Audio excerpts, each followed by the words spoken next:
laki. Ibong ko nito, maliit na limbas.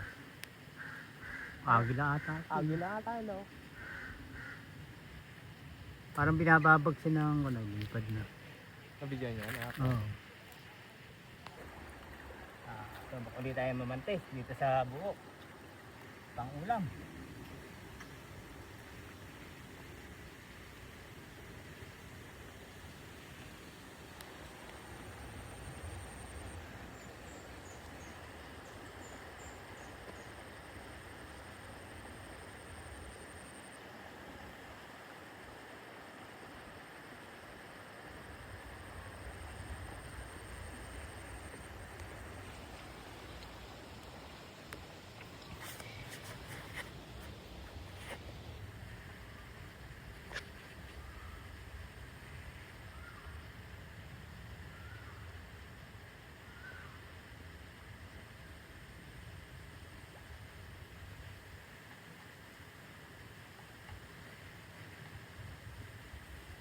Malalim.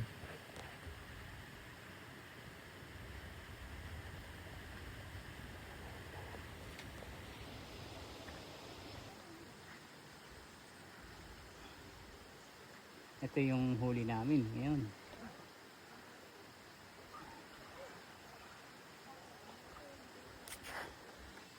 Dito sa giliran. Ayan. Ayan, itaas. May huli.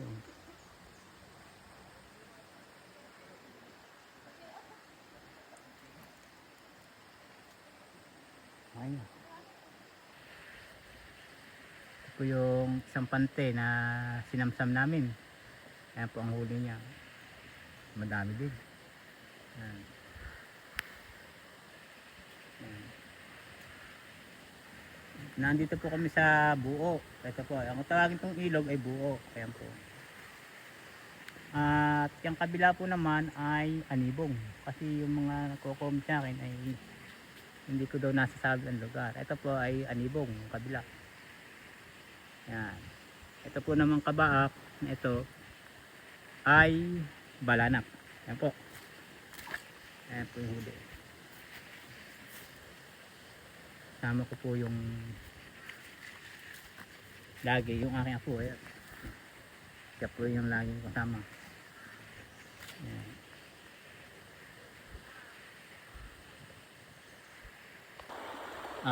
Pauwi na po tayo. Tapos tayo daan. Ito po yung huli natin. Ayan. Sa kunin ko po naman ay ito.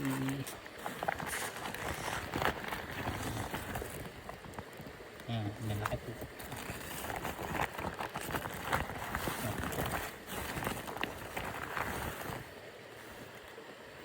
Ayan.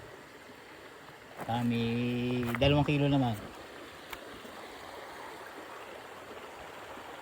Ayan po yung ating lugar na pinamantihan.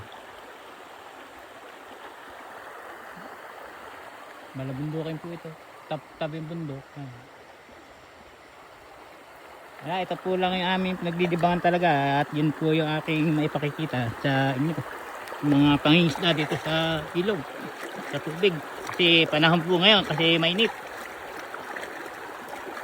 Habang po nagbablog, may pakinabang po at pag uwi ay may ulam. Yan po.